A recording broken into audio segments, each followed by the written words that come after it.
जिल्हा परिषदेचे सहाय्यक प्रशासनाधिकारी विवेक लिंगराज यांच्या अपघाती निधनानंतर जिल्हा परिषद आणि त्यांच्या कुटुंबावर शोककळा पसरली आहे.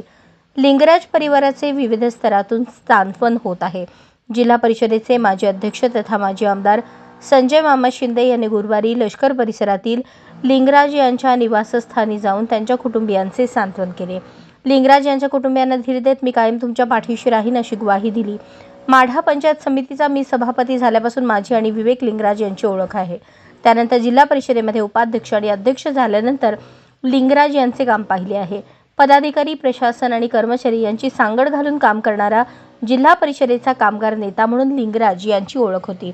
कर्मचाऱ्यांच्या पाठीशी खंबीरपणे उभा राहणारा, प्रसंगी पदाधिकारी आणि प्रशासनाशी भांडणारा एक चांगला मित्र आम्ही गमावला याचे दुःख वाटते असे सांगत त्यांनी श्रद्धांजली वाहिली. अशाच नवनवीन अपडेटसाठी जनता राज्य न्यूज चॅनलला सबस्क्राईब करा, लाईक करा आणि शेअर करायला विसरू नका.